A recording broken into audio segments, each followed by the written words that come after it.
A question I've been thinking about for the last couple of weeks is that why we as humans tend to sabotage our own happiness, and we seem unable to just sit and be happy with what we have, even though, people in lesser circumstances than us, they dream of our life. So why are we not happy? Why do we keep striving for more, and why do we keep sabotaging our own happiness? So that's what inspired this episode today. Welcome to the Avenly Collective, where elegance meets intelligence. If you're on a journey to refine your mind, style, and presence, you're in the right place. Today's episode is called, or at least so far, I might change the title a bit, is how to stop ruining your day, how to think happier, like how to live more in the moment, be happy with what you have, but also not settling and not striving for a better future. So kind of two sides of the same coin. But yeah, how we can be happy with the present while also striving for a better future, but not seeing that as a lack of something in the present rather than just building up on what we already have. So the first thing that immediately came to me was, the modern culture. We are always told and we always want more and faster and better, and it just never seems to be enough. So I think that's just a culture that surrounds all of us, and that makes it even harder to actually be happy and to be in the moment, because we are a very future-oriented culture, at least in the Western world. So I think that definitely influences how we think about the present moment, being that we don't really think about it at all. And also, I think something that is just absolutely ridiculous in my head, but there are more people than you think, is that there are a lot of people who actually sacrifice their long-term health, and in this example, financial health, for their short-term goals. And now, not to say that, I know there are people who tend to shop a lot, might have a little bit of credit card debt. I'm not talking about that. I'm talking about the people on social media that take on so much debt just to get their picture in front of their own Lamborghini, just to get a picture in front or in their mansion. We tend to look at those people and we're jealous. We're like, how do they have so much money? I want to be like them. But behind that facade, they are in tons and tons of debt. And, that's a little bit weird to think about. How can they, do that just for that one picture, just for those few minutes of fame, for those few minutes of glory? But it is a reality. And so I think these unrealistic expectations, they strive even more into that hustle culture, into that more faster, better kind of mindset that we have. So to round off this introduction, I want to bring in a book by Sonia. Hold on, the name is quite hard. Let me do my best. Sonia Lyubomirsky, I think, and it's called The How of Happiness. Basically, what she explains in her book, based on her own research, she describes that happiness is determined by three key factors, basically. So she says that about 50% is because of our genetic composition. And that's kind of like the baseline for our happiness. And another piece of research by Brickman and Campbell in 2019 actually discusses hedonic adaptation, which basically means that we always tend to return to that baseline, that so-called baseline of happiness, after either achievements or really low events in our life. We always tend to come back to that baseline. And so in The How of Happiness, Sonia Lyubomirsky, that name will never be easy for me, she says that that's based on our genetic set point, so to that baseline. She says that, that other 50% comes from things outside of our genetics. So you might think about our circumstances, right? Like something bad happens, something good happens. But as we see, like in long-term happiness, we always tend to return to that baseline. So as she says it, the circumstances account for like about 10% of our long-term happiness, which in retrospect really isn't that much.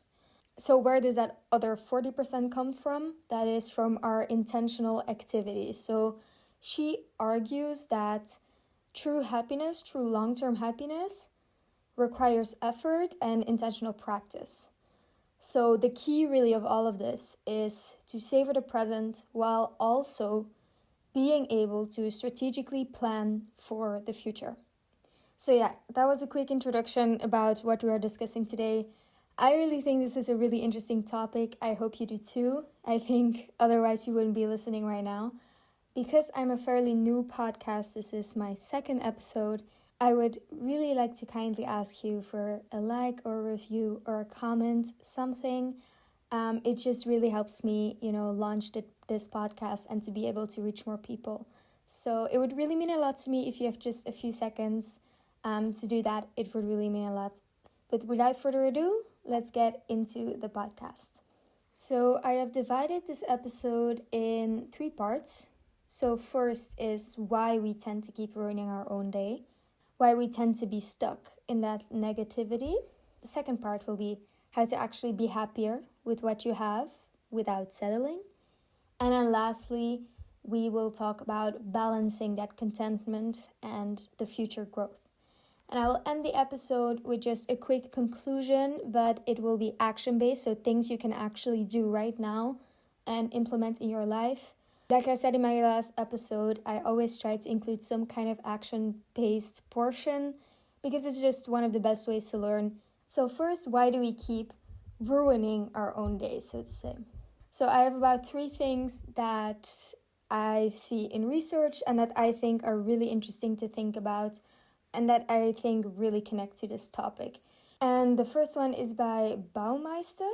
I don't really know how to pronounce a lot of these names, but it was done in 2001. And what they discovered is called the negativity bias. A lot of you have probably already heard of it, so I'll keep this rather short. But basically, we tend to give more value or to feel negative things much more than we do happy things. So for example, if we are wearing a new outfit and we get 10 compliments, obviously that's really nice. But if then only we get 1 negative comment about it, that negative comment will stick out like a sore thumb. And no matter how many compliments we get, the negative comment will always kind of stick with us. It's just in our human nature to feel that negativity much more heavily and much more intensely than positivity, which obviously contributes to the topic we're talking about today. And what he also describes is that it is very likely an evolved survival mechanism. So obviously, when we were cavemen, so to say, threats are obviously much more crucial to us than happy things, because if there is a predator trying to eat us, obviously that's a little bit more of a priority than seeing a nice flower, for example. The next one I want to talk about is comparison and social media. This comes as no surprise, I think, but it is proven. There is something called the Instagram illusion, and that is basically comparing our reality to curated highlights of someone else. I already talked a little bit about this with the people with their Ferraris or their mansions, that we tend to compare ourselves with this. But it's actually proven in 2018 by Twenge, and it was actually proved in 2018. The conclusion was that more time on social media equals higher depression rates and lower life satisfaction. As I already said, there's a lot of social comparison going on. They also described FOMO, sleep disruption, cyberbullying, and online harassment for a couple of reasons why this is happening. We also see that it is apparently, or at least in this study, stronger for girls. These negative effects, girls tend to compare themselves more and maybe use that comparison more as seeing a lack in themselves, while guys might see it as a little bit more of a motivational stimulus. But that is not necessarily true. Of course, there are girls who take it very motivational, and there are guys that take it very badly, that take it very personally as well. So that kind of depends. But we see a general trend that in girls it is a little bit stronger. Now, what is important to note with this study is that there is a correlation shown and not a direct causation. So they can't show, or at least they didn't show, that if you spend more time on social media, you will get higher depression rates and lower life satisfaction. That is not a direct causation. However, they did prove a correlation between people that tend to spend more time on social media tend to have higher depression rates and lower life satisfaction. However, even though the causation is not proven, it is proven that reducing social media actually improves the depression rates and the life satisfaction. So even though that direct causation is not proven scientifically, it is implied, you could say, in a few different research papers. So ways you could do this is by having a detox or setting time limits on your social media, but also important the type of content you consume. So, for example, if you see that you're constantly looking at things that aren't really contributing to your well-being or even lower your well-being, if you are only following people you are constantly comparing yourself to and you feel bad about your own life, that is a good reason to consider unfollowing that person, in my opinion. But yeah, on the one hand, kind of reducing your time on social media, and then on the other hand, the type of content you consume, I think that's a very good way to go. I actually personally, I deleted all my social media. I only had LinkedIn, which I barely used, and WhatsApp for group chats and for my family and whatever. And I did not miss it at all. So, but it's different from person to person. Now I have re-downloaded Instagram, not for personal use, but actually for this podcast, if you do want to follow me. But I have made sure that, I use it sparingly. I use it just to upload, to interact a little bit. If I would have a comment or a DM, I could answer to those. But yeah, anyways, that's enough about me. What I'm just trying to say is that, try it out and you might see that you miss it much less, at least a little bit long term.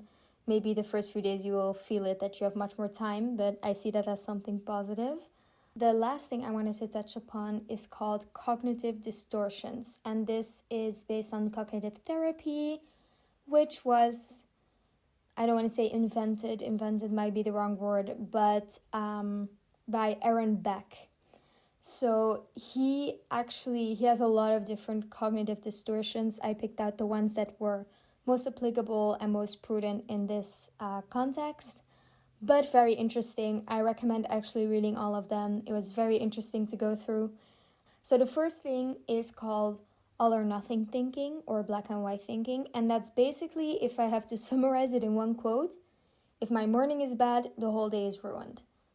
So things are either perfect or they're a total failure. If you eat one bad thing, okay, your diet is ruined for the day and you go off the rails and you eat everything in sight. Or you eat everything, sugary, bad, whatever. That is that all or nothing, or that black and white thinking that he describes.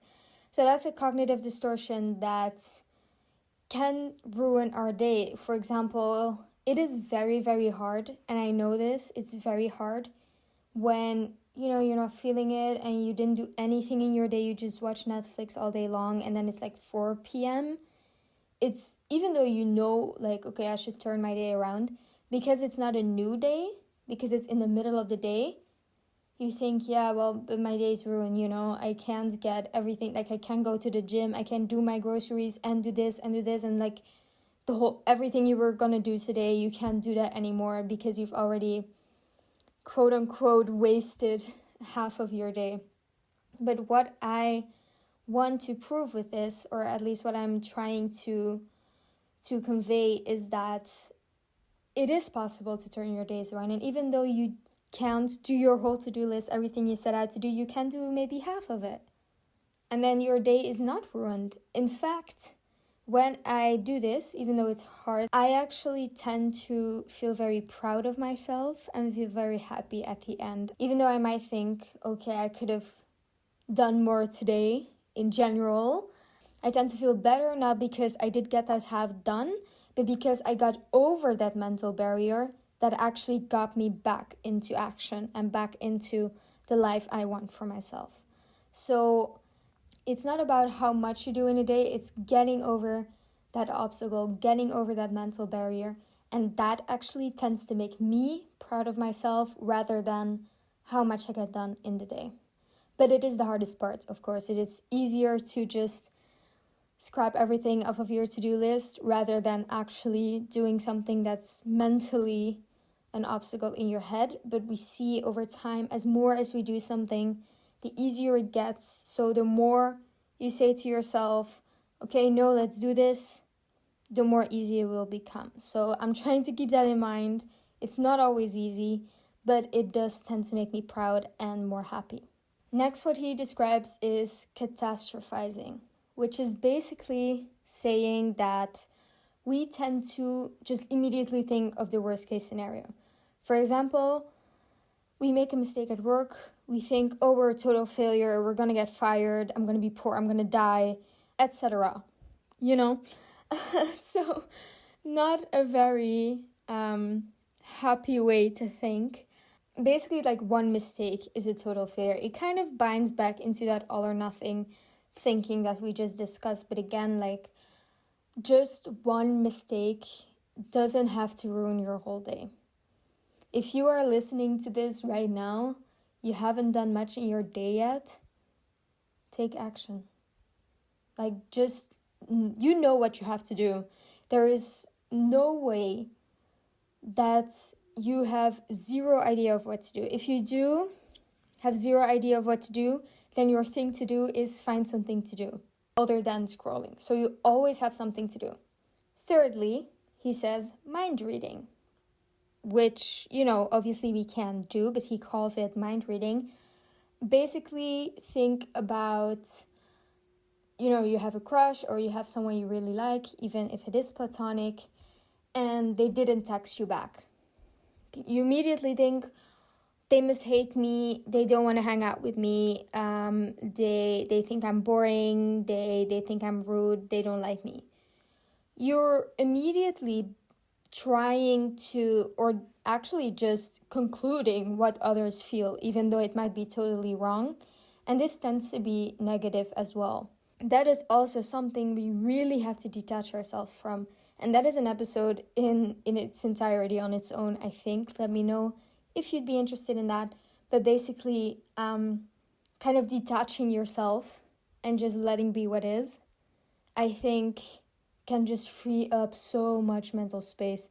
If we are all of the time trying to think of what others must think, or having a lot of value, putting a lot of value on people and what they expect of you, what they think of you, and what they do with you, to you, whatever, that can be strangling. So mind reading, try and lower it. Again, this can be a whole episode on its own. Lastly, he describes cognitive restricting, which is basically not a cognitive distortion, but it's what we can do to go against those cognitive distortions. So against that all or nothing thinking, that catastrophizing, and that mind reading I just discussed. So cognitive restricting is, you know, it will depend a little bit on which cognitive distortion you have, but the two major tips that I could get out of his research is that you need to challenge your thoughts with the truth. So if you're mind reading, they're not responding to your text, oh, they must hate me, just pause for a second and think, okay, hold on, how true is that actually? Or if you made a mistake at work and you think, oh my god, I'm going to get fired, I'm going to die alone. Like, realistically, will you though? See what I'm trying, like, challenge your thoughts with the truth, with rational, logical thinking. My last episode actually really goes into it, so give it a listen if you're interested. That's also why I'm not going into it too deeply today. But yeah, challenge your thoughts with the truth. And then he also says you can reframe it. You can reframe your thoughts. So, for example, again, let's take that mistake at work example. Making a mistake and then you say, I'm a total failure, I'm going to get fired, etc. That total failure thought is what is going to start that domino effect with, I'm going to get fired, I'm going to die alone, etc., etc. So if we can change that thought, we might not get that whole domino effect, or we might get a different one that's hopefully a little bit more positive. He wants us to go from, I made a mistake, I'm a total failure, to, I made a mistake, I'm not a failure, I can learn something from this mistake, I am learning. So from I'm a total failure to I am learning. We keep seeing that our thoughts decide basically everything in our life, or at least how we feel. So if you can change your thoughts, I think you are set to change your life. And so that's what I really wanted to discuss in this portion of the episode, because I think it's just so incredibly important.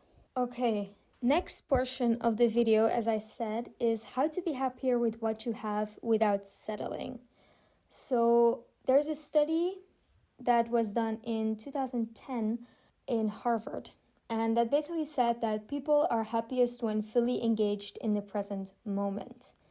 So they took real-time data with a smartphone app from over 2,000 participants.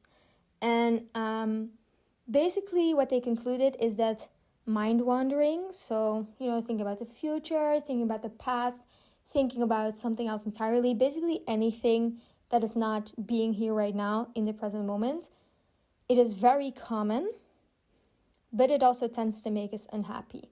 The second thing that I wanted to touch upon here is gratitude. I think if you are around in the self-improvement community, you've definitely heard about gratitude, and it's for good reason. It increases our dopamine and our serotonin levels, which gives us an instant mood boost. Even though it might be small in the beginning, you will definitely feel that long term. It improves our resilience and it reduces our stress, which I think is also very beneficial in life. But what's also really interesting is some neuroplasticity research from Dr. Alex Korb, which basically states that gratitude can rewire our brain for positivity. So basically, the more gratitude is in our lives, the more positive our lives will be, which I think, again, is kind of a good way to go. If you know something about neuroscience, again, I don't want to keep referring to my last episode, but I talk a little bit about it there, is you have some neural pathways. So for everything, there is a pathway in your head that it follows. And the more and more it follows, the stronger that pathway will become. That's basically how we build habits, build skills, etc. When we practice gratitude over and over again, it builds that neural pathway to be grateful and to be more positive in life. So it becomes easier, it becomes more habitual to us. That is just the first way that gratitude can rewire our brain for positivity. The next is what I already said, is that it reduces stress and anxiety. And this is because it tends to lower cortisol. Cortisol can be good in certain situations, but obviously we don't want our cortisol raised the whole way through. We want to be able to relax. We want to be able to be calm. Also, something the research touches upon is stronger prefrontal cortex activity, which improves our decision-making and motivation. It's the last time I'm going to say it, I promise, but in my last episode, we talked all about the prefrontal cortex and about decision-making. So just seeing this in my research, I was like, I have to put this in for some self-promo. So there was. And then lastly, it also releases oxytocin, which is called the love hormone. It's basically our social hormone. So we get some enhanced social connections and empathy with other people as well, which I think, again, is a very good way to go. So yeah, we have dopamine, serotonin, we have cortisol, we have oxytocin, we have our prefrontal cortex activity. If I haven't convinced you yet to practice some gratitude, I don't know what else I can do. But if you are convinced, hopefully you are, there are a couple of ways to do this. You can keep a gratitude journal. For example, you write down 3 things you're grateful for every single day. You can express your gratitude to other people, which will also just improve your relationships, you know. Someone invites you to something, you can say, thank you so much for inviting me. I'm really grateful to be here. Another thing you can do is just trying to savor those small moments. Again, coming back to those present moments. Actually, my mom, she practices gratitude every single day. She's like one of the most happy people I know. But she doesn't write down, I'm grateful to have a roof over my head. I'm grateful to have food, even though she is obviously grateful for that. Her gratitude consists of, I went on a walk and I saw a squirrel. You know, like, she's grateful for being able to have that little moment and seeing that squirrel in its natural habitat, just living life. And I think that way of being grateful can just also really, really boost your mood. Like, I'm talking about this with a smile on my face. I think that says enough. So yeah, how to be happier with what you have without settling is with being engaged in the present moment and with practicing gratitude. I think those are the 2 keystones here to take away. All right, let's talk about balancing that contentment with our future growth, because obviously, as much as it is important to be in the present moment, we do still want better for ourselves. And I think it's also important to seek growth in our life. So the first thing you can do is the 80-20 rule. The 80-20 rule you can apply to anything you want pretty much, but here you can, for example, say, okay, I'm going to focus about 80% of my energy just trying to be present, practicing my gratitude, and then that 20% I can think about the future. Like, for example, you know, it's still important not to say, okay, 80% is I want to buy a car right now. You know, that 20% of future might still whisper in your ear, we're also saving up for a house. Let's take a breath and let's see what's best for our future. So the 80-20 rule is a way you can do this. Another way is the growth mindset, which is some research at Stanford by Carol Dweck. And basically, she says that you have 2 kinds of mindsets, the fixed mindset and the growth mindset. So the fixed mindset is basically, I'll never be happy until I reach my goal. If you do reach your goal, then you want another goal and you want another goal, which is kind of what I started this episode with talking about. So you really tie your happiness to achievements, and you think that if you get that car, if you get that girlfriend, if you get that whatever it is, then you'll be happy. And she contrasts that with the growth mindset, which basically says, I can enjoy my progress while working towards my goal. I think on this self-improvement side of social media, a lot of people say, you know, enjoy the process and not just the goal, which is here again proven or, you know, mentioned in that growth mindset. There are a lot of things, a lot of benefits towards that growth mindset. For example, she saw that kids with the growth mindset got higher academic achievements, but much, much more. Though what's important, of course, for us is how we can change from that fixed mindset to that growth mindset. So what she says is to reframe challenges. So seeing things as opportunities rather than as proof of failure. So for example, if you make a mistake or if you try something doesn't work, you know, a fixed mindset might see this as, okay, I'm a failure, I can't do it. But a growth mindset would be, okay, this is an opportunity for me to learn. Like I can learn this and I can acquire the skill or this knowledge. Putting in effort over talent. Don't expect everything to just be easy and to come naturally, because that is just not the case. That is just not the reality. Same goes for feedback. If you get feedback, you know, take it and use it. Don't see it as someone just pointing out your flaws, but take it as feedback to grow. Utilize the word yet is another thing that she really, really values. So don't say, I can't do this. Say, I can't do this yet. And then the last thing in this section that I just briefly want to mention is how we can set goals without feeling like a failure. Often when we, for example, the New Year's, a lot of people say, okay, I want to be more active, I want to lose weight, I want to do this, whatever. They set goals because they feel like there's a flaw in their life, or they feel like they're failing at a certain aspect of their life. And that obviously doesn't bring a lot of happiness in the present moment, because you think, there's something flawed, or you're a failure in a certain aspect. And of course, that doesn't sound all very happy. So how can we set these goals? How can we still grow without that negative feeling? So 2 small ways to do this is to embrace small wins. So there's this word called Kaizen, and Kaizen basically means small continuous improvement. You don't want to reach for super high achievements, but just embrace small wins. For example, I got my wisdom teeth removed, and I could not, I just didn't have the energy to do any kind of sport. And I noticed that once I was a little bit more healed, I didn't want to work out. I didn't have the motivation to, because I felt really sluggish. But of course, I felt sluggish because I hadn't worked out for so long. Well, so long, it was a week. But in my world, that's a long time. But yesterday, even though it was just 20 minutes, I did some at-home Pilates. Even though it was a beginner Pilates, even though it was 20 minutes, I'm really, really proud of myself that I did that, because I really didn't want to.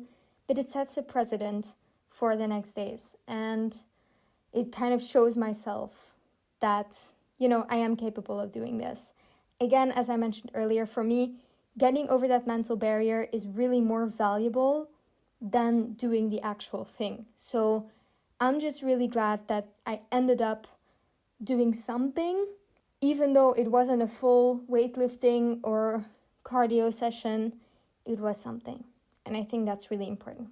And then lastly, I want to say, separate your happiness from achievement.